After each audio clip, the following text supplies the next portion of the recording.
Hello, welcome back to Mic'd Up the Game Changers edition. I'm Rachelle, And I'm Liz. and we are excited to be back with another episode to help gym owners grow their gyms smarter, not harder. And today is probably one of my favorite topics to talk about. And we are talking about using drop-in plays. At Liz's gym, she calls it play zone. So when we talk about it, that's just what it is. But drop-in plays to be able to bring in new families into your gym and sell out your preschool classes. So, Liz, what is a drop-in play? So, you know what? I mean, most of you guys have probably already heard about it. Some people call it playtime. We call it play zone because our gym is zone athletics. But basically, what it is, it's a drop in program. You do not need to pre register in our gym. Parents pay per child. So they pay a small amount and they come in and they get to play on the equipment for however long. So, for example, ours is $5 a child. Parents are free. That is important to note, and we'll talk about why. $5 a child, and they get an hour and a half playing on our equipment. So whether it's the ninja equipment or tumbling equipment or the air track, whatever it is. And I think it's really important that these are so crucial to bringing in new families to your gym because they're not having to commit to a session. They're not having to commit to a larger financial thing, especially when it comes to preschool. Because if your kid doesn't like it, like they're Yeah. done usually at that age. They My really don't want to do it. The highest turnover rate is our preschool, like, and not in a bad way. It's just they're two. Their parents are going to try every sport known to man for 2-year-olds. And if you get them for a second session, it's a bonus.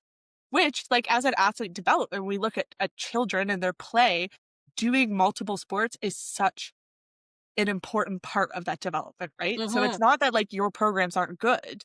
It's just that at that age, experiencing so many different things is actually really beneficial to them. But Exactly. that's also something that you can build into your programs as well, is Yeah. being able to touch on a couple different things and different skills. Yeah. And the nice thing about the drop in programs is one, like you said, it gets new families in the building. So then you can start talking about your preschool, which we're going to cover in a minute. But it also allows those parents that really do love the gym, they just want to try a different sport, they still get to come and hang out at your gym. And Yeah. that's, I know for you, you've had that so many times. Like they've been like, okay, we're going to go try soccer in the summer, but they're there at every Sunday play zone because they Yep. love it so much. Yep. They love the gym, they love the staff. Their kid has a great time and yeah, so they use that play zone to stay connected. It's And also then really, every once in a while, they'll sign up for preschool again. You're like, "Hey, welcome back." like, yes, Because again, did you an kept awesome that job. exactly. Like, you kept that relationship going, which is, yeah, important. Which I think that trust, especially for that age, because as they get older, parents are more willing to commit to a longer season or a larger session.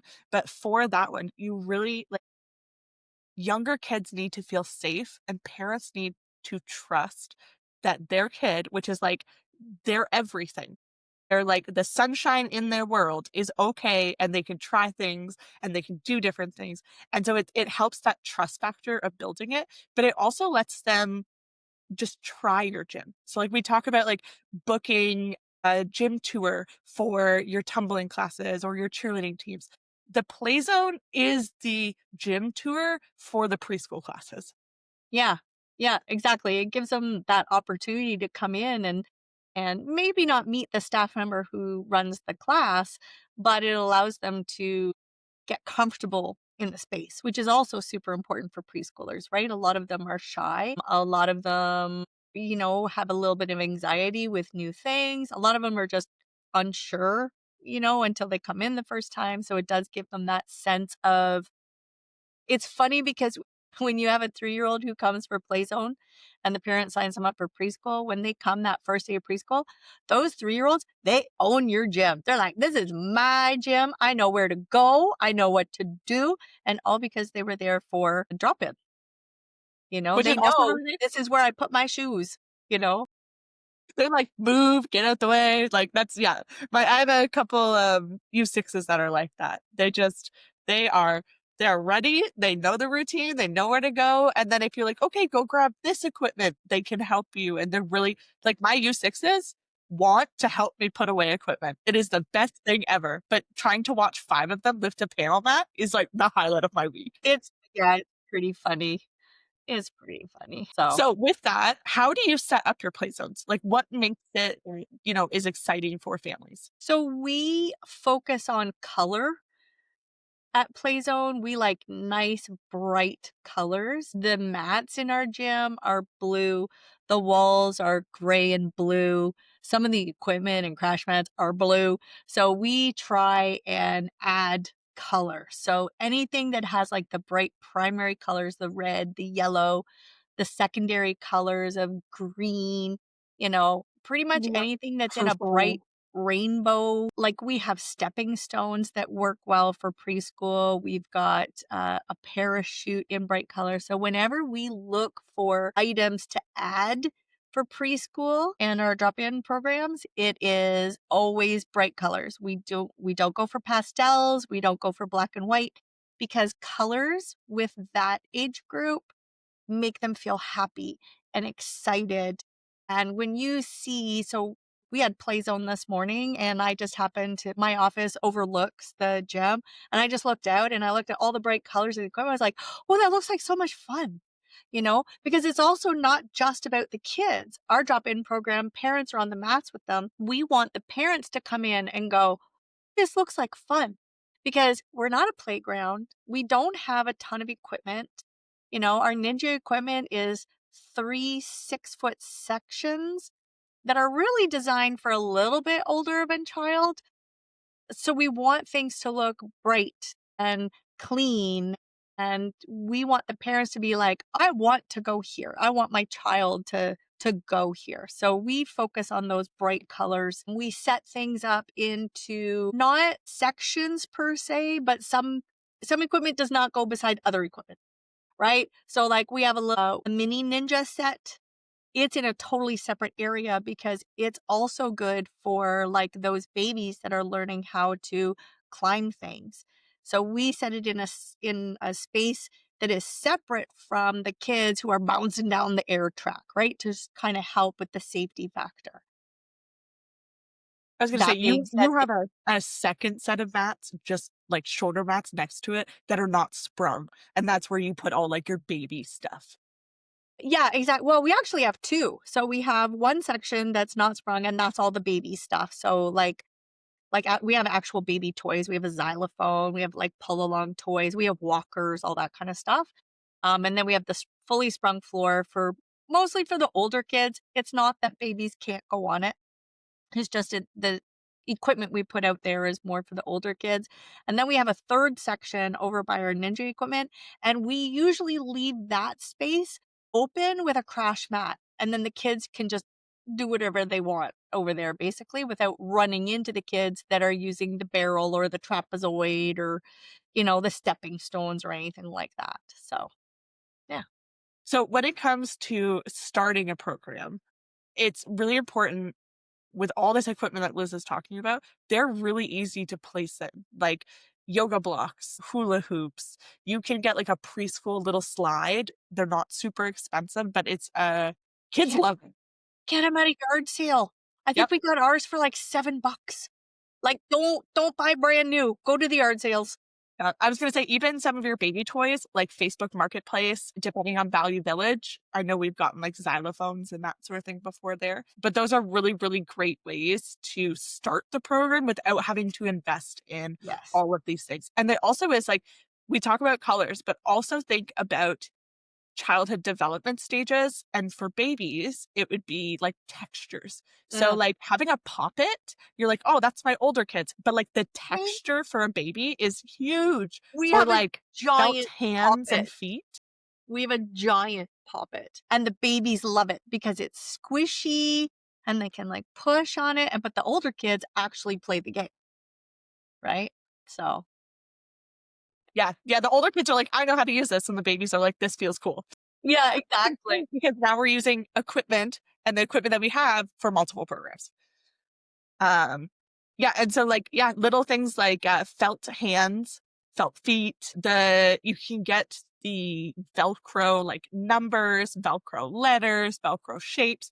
Those are great, especially for the pincer grip for babies, to help like learn to peel them in that.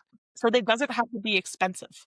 Will recommend if you're going to set up equipment for babies, you want to make sure it's washable or that at the very least you can disinfect it and set it aside. We have a disinfectant that we use that you have to set something aside for 48 hours after because it doesn't wash off. It's not toxic, obviously. Like it's designed for daycares and hospitals and all that kind of stuff, but you still have to set it aside and let like that antibacterial work. And so if you're looking at porous substances like sponges and wood products, you want to make sure that if it's going out for babies, I highly recommend just being able to wipe it off. It's just easier. But if not, pick up that disinfectant because cold and flu season, my goodness, And spread babies and toddlers put everything in their mouth. So everything. Oh my gosh. I cannot like the amount of sponge yoga blocks we have had to replace because there are bite marks. it's like it's yoga blocks have its own budget line in it. Yeah, they do. And we get them at the dollar store, which helps a lot. They cost us like $2 for a block. It's like, you know what? Yeah. So the other thing we do when we're talking about setup, we also shake it up. So it's not the same setup. We run Play Zone 3 times a week. It's not the same setup every time because we want kids to see different things. We don't want them to get bored. It's not like, "Oh my gosh, it's always just the air track and the slide." Like we shake it up. Yeah. And the staff members that you put on that, what are you looking for a staff member that's like going for play zone? They are my chatty Cathys. That's who I put. I put my chatterboxes on Playzone because so one, I need somebody who is organized, like punctual, making sure that everything looks good, is set up, everything is ready to go before we even open the door. But I also need somebody who's comfortable just talking to people. And it's not about our programs, it's about building that relationship and then maybe mentioning the program towards the end. A lot of the times because our families are repeat, then you can actually like talk about programs. Oh my gosh, look at your little one. They're doing log rolls. Did you know we have a mini ninjas class? It starts next week, So it's that kind of, but you need them to be comfortable talking. Right? And so It's not about supervising because the parents are there. Maybe a gentle nudge every once in a while depending on what's going on and whether or not the parent is fully involved, but it's more about just talking and creating that relationship with the child. Like, "Ooh, look at the tower you built." Because there's nothing more pride inducing for a parent than having somebody else go, "Good job," to your child, right? It makes you feel that happiness. So it's somebody who needs to be comfortable doing all of that yeah. and selling. And it's also like for you, I know a lot of families, especially moms who are on maternity leave, use Playzone as an opportunity to connect with other parents. So Yeah. having that staff member who can have conversations, right? Like, I noticed that like last week, you were having a bit of a tougher time. Like, how are you doing today? Yeah. Right? Like, Yeah. you're doing a great job. Like, good job, mom. Like that itself is like a really big thing. So being able to have that trust factor and then have those repeat people come back is awesome. And then having that personal connection. Yeah. We've had a few moms come in. They have kids with autism and they bring them here because their child can run. Their child can play. Their child can climb. So what I like to say is their child can do dangerous things in a safe space. Basically, is what it is. And when you're a parent of a child with special needs, it can be very isolating.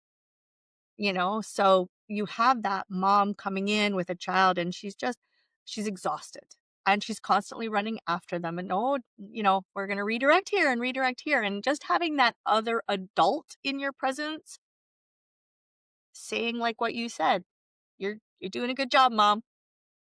I know you're tired.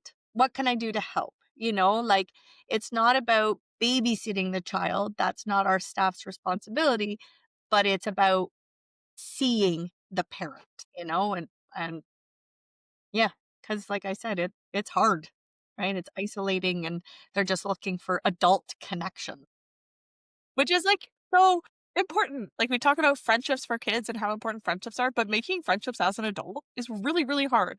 And so Yeah. that playground gives your parents that opportunity as well, which then also they'll talk about, right? And and I would say that Playzone is one of those ones and drop-in programs that word of mouth is where that's a big one for you. It's Mm, once you are able to get that word of mouth, that's a big, big one. But also, you should still market it, right? So having it looking at scheduling. So what days work best? One thing to remember when you are scheduling drop-in plays is if you're wanting a specific age group, especially preschool, be aware they have naps and don't schedule it during nap time. yes. Yes. Yep. You also want to be aware of any other drop-in programs in your area. Look for the holes. So we started off 1 day a week on a day that nobody else had drop-in programs. So it's about finding n- that space for parents to choose from. It doesn't necessarily mean they're going to choose you over the Monday play group, but if they can't get to the Monday one because of whatever, now they have an option kind of thing. And then of course, once they come to yours and they fall in love and then they're like, okay, well, it's the Tuesday group for me for forever and ever and ever. But um yeah, so it's really important to do that. And then what we found is we listened to parents who were coming to Playzone. So they were like, it'd be really great if you could do it on Wednesdays. So then we added a Wednesday one, and then we have other parents that comment on a post is like, oh man, I wish you had this on a weekend because I work. So then we added Sundays, right? So it's about finding those spots where there's holes and then listening to your customers to to try it. Like we had another one. Oh, Sunday afternoon would be fantastic. We tried it, hit or miss, and then it finally just kind of fizzled out. We just stopped offering it, I think, beginning of November. We were just like, we're gonna cut it for a little while because we just weren't getting anybody, you know? So you got nothing to lose by trying. This is an important part. You don't necessarily want to bring in a staff member just to do that, right? You want to try and book it for when you already have staff in house. And if not, then you want to give that staff member other things to do so that, if it's not too busy, they're keeping themselves busy, or two, if nobody shows, they're already doing something else to help generate money. Like our staff does phone calls, they check emails, they book birthday parties. So they're constantly generating revenue, even if there's nobody in house. Yeah. They also, if it's really busy, they'll take, like, we have flyers that have 4 flyers on a page. They'll take those down and then cut them all. So that way they're still busy and doing something, but it's not that it's taking them away. I have giant wall calendars. My play zone staff this morning cleaned my wall calendar for me because I need to set up the next quarter. Or like that, they can also, if you have a big whiteboard at the front of your gym when the parents walk in, that's a great way for them to fill it out as well. Yeah. And the other thing to note is that they don't have to be on the mats with people.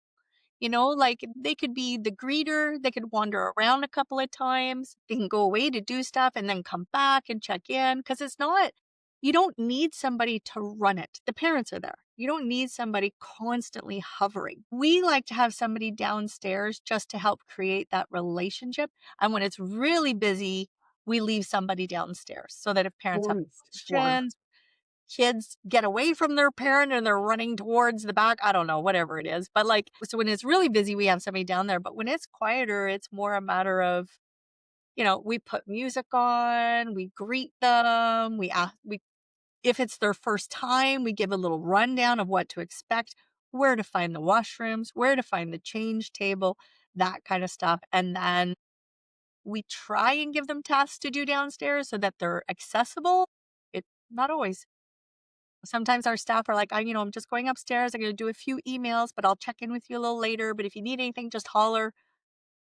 So, yeah. Mm.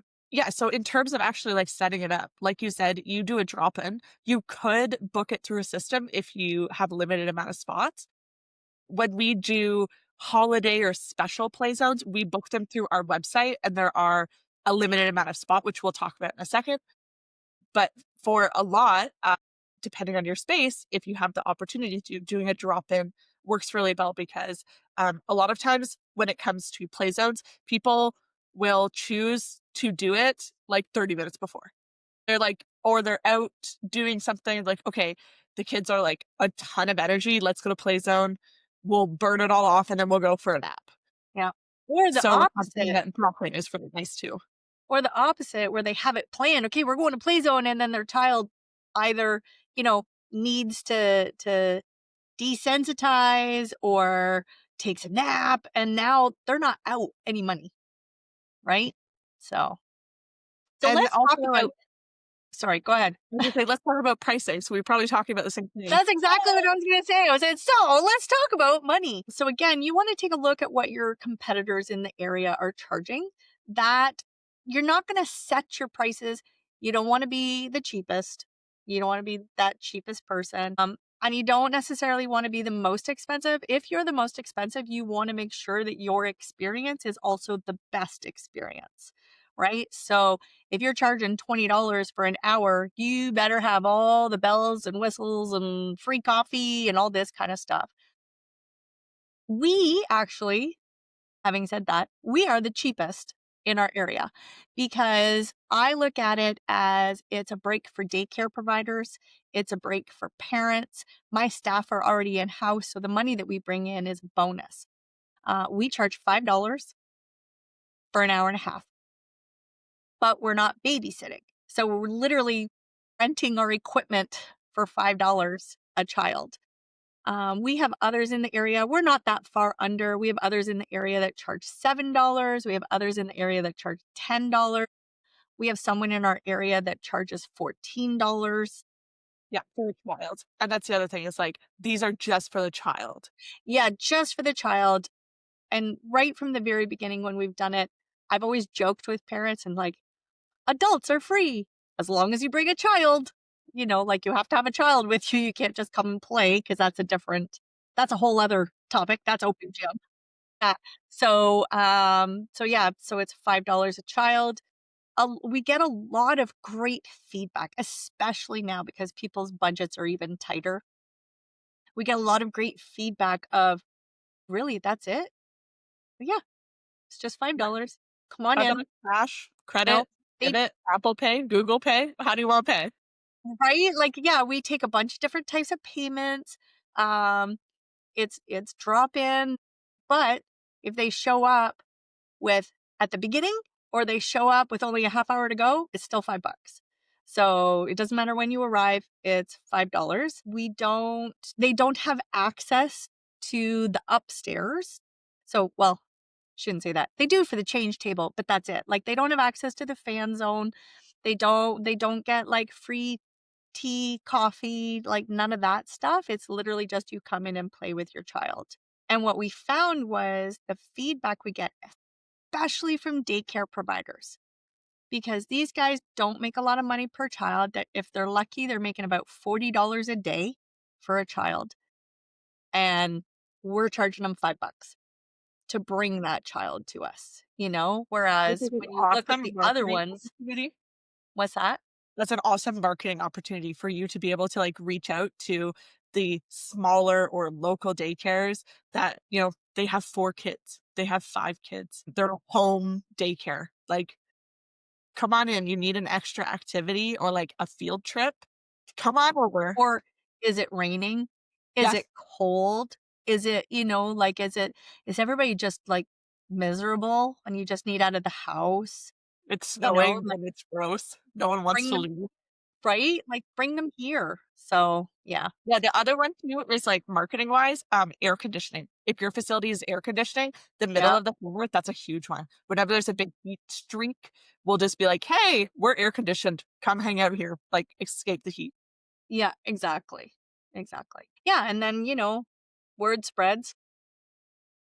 But I think there's so many ways that you can also market that, right? So word of mouth is a massive one, but there are so many different ways that you could market it. So you can market on social media, whether it's Facebook, Instagram, TikTok. You can post in local Facebook groups and community boards if they'll let you. You can also find like mom and me kind of Facebook groups or like your town's mom and community groups. That's a big one. If you have an email list, sending out upcoming events and include those drop. Absolutely. Yeah, a Absolutely. great way Yep. for that. Even just every now and then, we'll send out just an individual email that says, "Hey, we'd love to see you at Play Zone," or if there's a holiday special Play Zone, that sort of thing. Adding it to your TV presentation if you have one in your fan zone, and that way people who are sitting there see it and it will go through. Adding it to flyers. So one of the things that we do to help convert people after that program and going to Play Zone is that we'll have staff hand out flyers about the upcoming either special holidays or about upcoming preschool classes. And then in the summer, Liz, you run preschool camps. We That's do. also another way to get people enrolled in those ones. We do. Yep, for sure.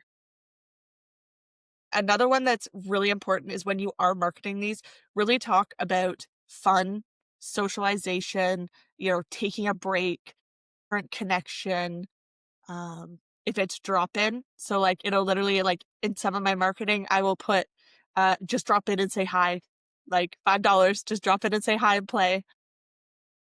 And then one of the biggest ones, which I think makes me laugh every single time I run it, we run a Facebook ad.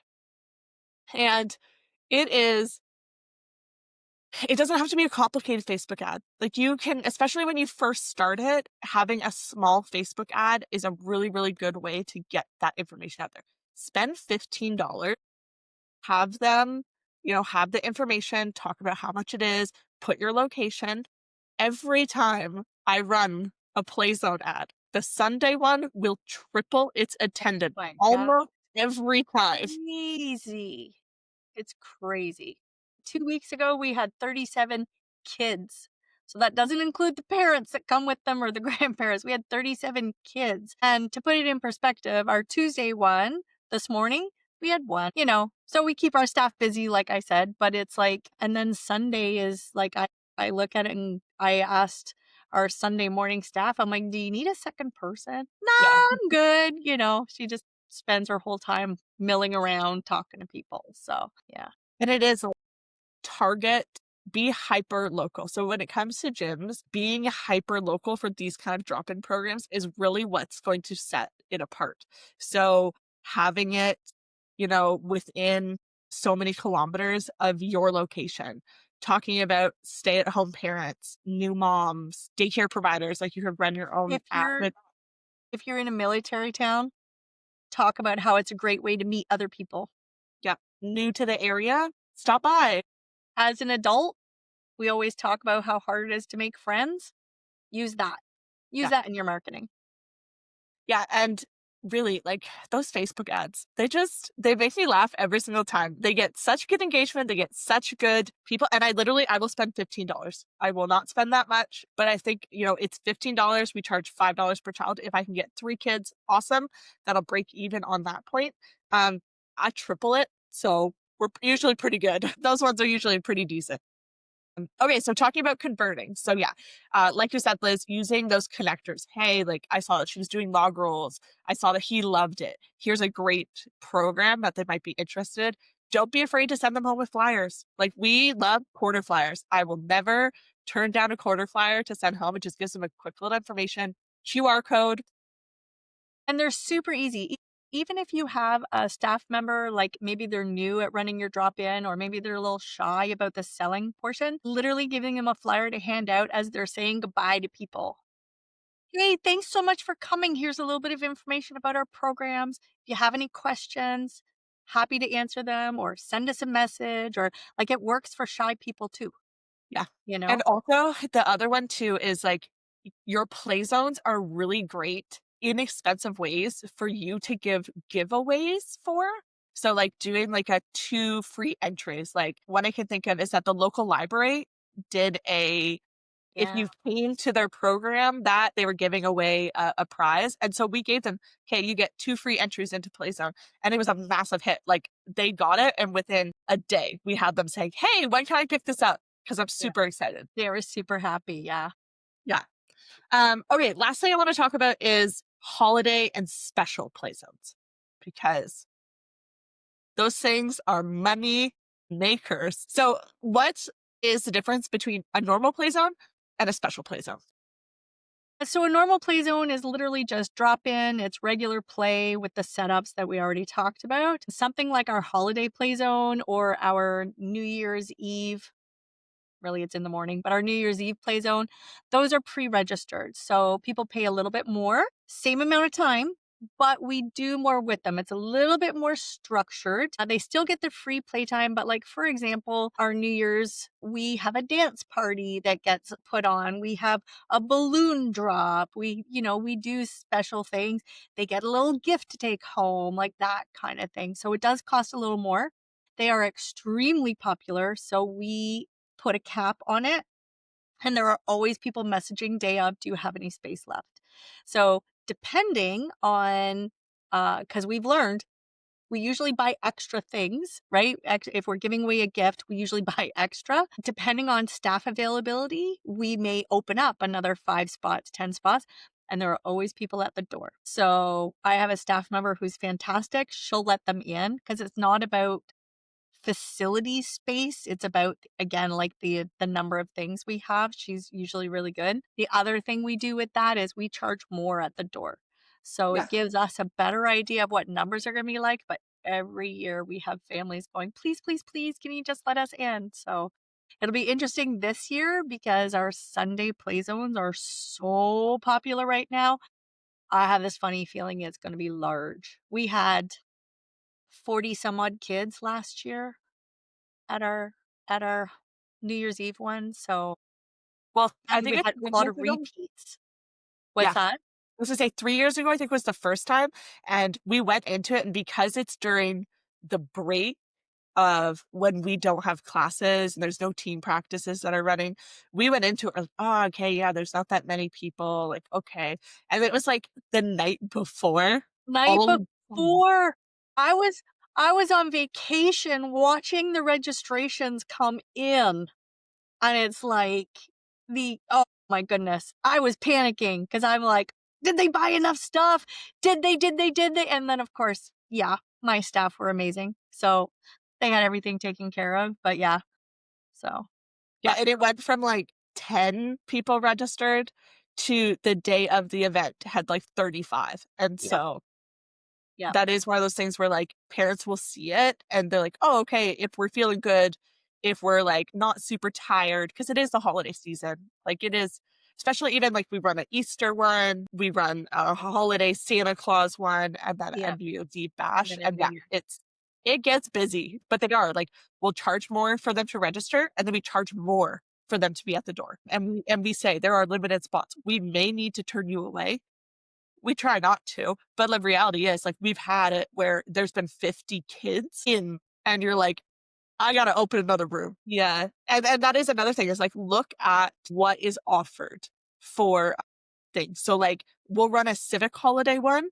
No one is ever open on a civic holiday, and it is It's packed. always busy. Yeah. Labor Day is also, like we'll do it on the Sunday before Labor Day. Yeah, we don't do it on the actual Monday, and we didn't do one this year just because we had our staff retreat Labor Day weekend, but usually when we run them, they're pretty popular.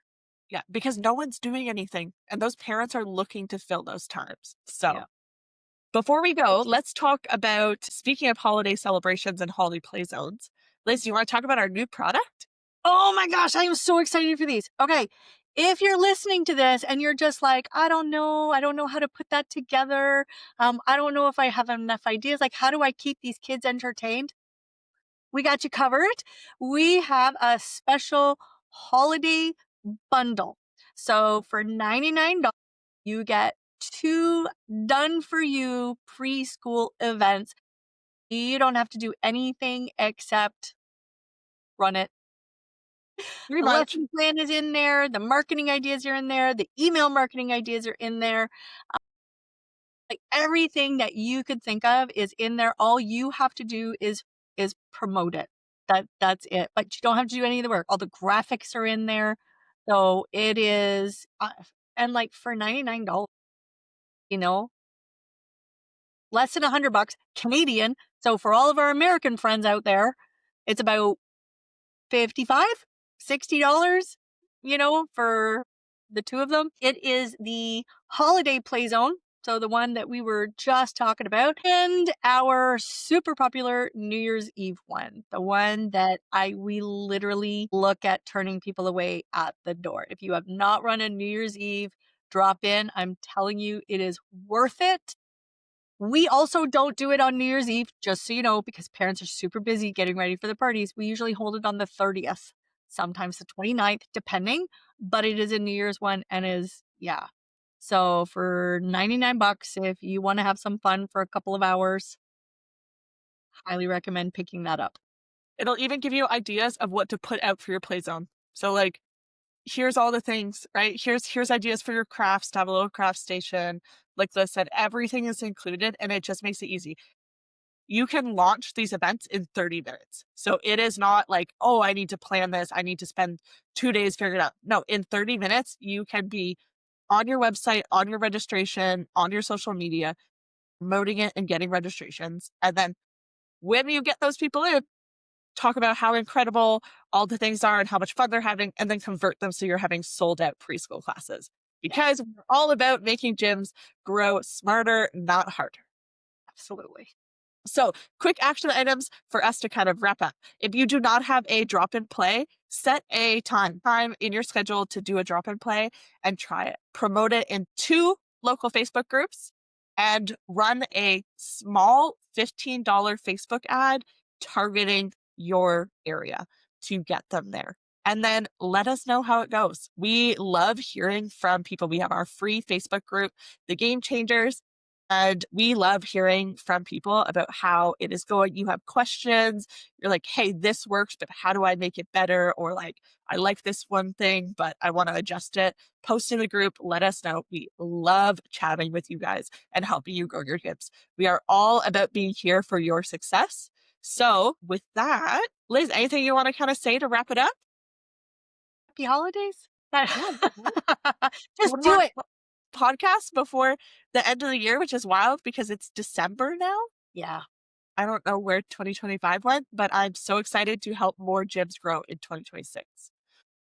Yeah. So if you have any questions, please DM us on social media, comment, or send us an email at help@ttbmedia.ca. But other than that, I'm Rochelle. And I'm Liz. Have a wonderful rest of your day.